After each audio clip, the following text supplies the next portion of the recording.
Baseball has a way of crafting poetic ironies that feel like they were written by a Hollywood screenwriter.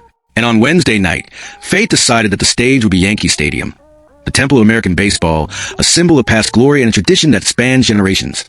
But this time, it wasn't the voice of the Yankees announcer echoing through the night with the famous "The Yankees win." Nor was it the Bronx crowd's thunderous applause filling the stadium. Instead, another soundtrack took over, one that made every New York fan twist inside. Frank Sinatra's New York, New York. Only this time, the song wasn't celebrating Yankees' victory. It was marking their defeat. And the ones playing that triumphant melody were the visitors, the Toronto Blue Jays, who had just eliminated the Empire. The scene felt like something out of a carefully crafted script.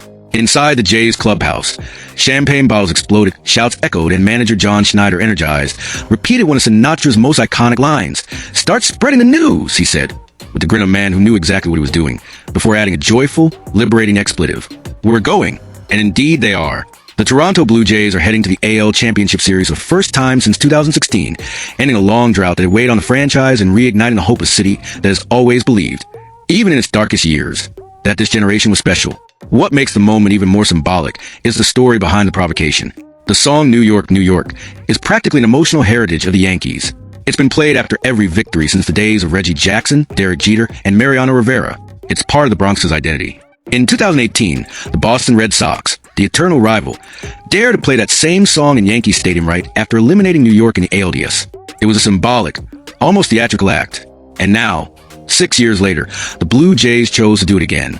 Not by coincidence, but as a reminder that time moves on, empires change, and the American League has new protagonists.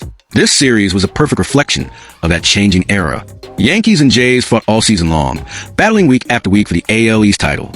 It was months of tension, taunts, and shifting leadership.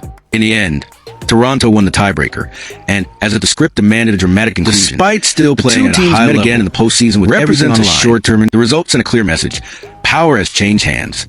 Game 4 ended 5-2, but anyone who watched knows the score doesn't tell the whole story.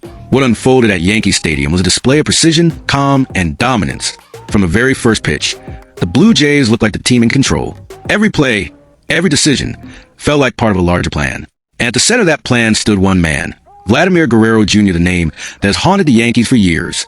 The same player who, back in 2022, declared that he would never play for the Yankees, not even dead.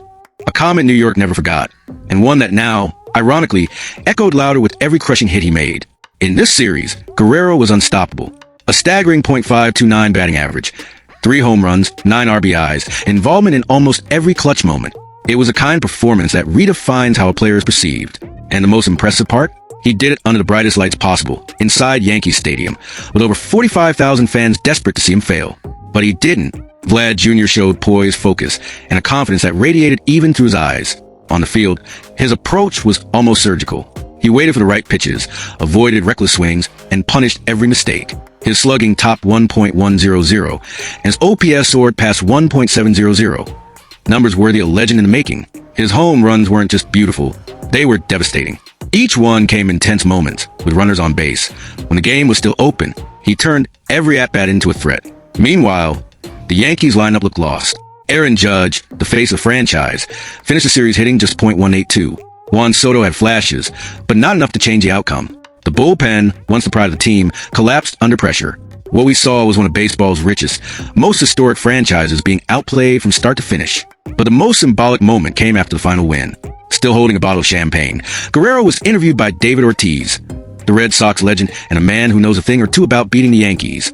And that's when Vlad delivered the final touch, the theatrical blow that sealed the triumph. He looked straight into the camera, smiled, and said in that playful, taunting tone, "The Yankees lost." Simple words, but loaded with history. It was a perfect antithesis to John Sterling's iconic Yankees win call. A jab delivered with style, and most importantly, backed by results. That blend of talent, swagger, and fearlessness defines today's Toronto Blue Jays. John Schneider has built a team that's not only young, but also full of identity. It's not just about stats, it's about mindset. And the manager understands something most don't when facing New York. You don't beat the Yankees just by playing well. You have to win the emotional battle too. And that's exactly what Toronto did. Throughout the series, the team displayed remarkable composure. No taunt, no inside pitch, no questionable call threw them off. Schneider manages pitchers with surgical precision, exploiting every weakness in New York's lineup. Kevin Gausman, the ace, was elite, total command of the zone, and a deadly change-up. Barrios followed with steadiness and poise under pressure. The bullpen, anchored by Romano and Swanson, kept the collective ERA under 2.00 throughout the series, a rare feat in the playoffs. Just 3 walks in 4 games. Pure discipline. On offense, the combination of Guerrero Jr. and Bo Bichette was lethal. Bichette's compact swing and bat intelligence perfectly balanced Guerrero's explosive power. While Vlad smashed walls with home runs, Bichette extended counts, pressured pitchers, and kept the defense on edge. And when the lineup clicks, even the role players shine. Dalton Varsho and Alejandro Kirk were quiet, but crucial, setting the table and giving the top of the order room to strike. It's funny to think that just months ago, Guerrero Jr. was being questioned after a solid but unspectacular 2024 season. Hitting .276 with 31 home runs and 92 RBIs, many analysts began to wonder if he was still the player who nearly won MVP in 2021. But that's the magic of the postseason. It's where narratives are rewritten, and Vlad chose a perfect stage to prove his worth. He's no longer the talented kid searching for consistency. He's the emotional and technical leader of a team that believes. Carrying the Guerrero name is no longer a burden. It's a legacy he's expanding. The contrast with the Yankees couldn't be sharper. New York seems trapped in an endless cycle of promises and disappointment. A star-studded roster, a billion-dollar payroll. Yet a team that year after year can't deliver in October.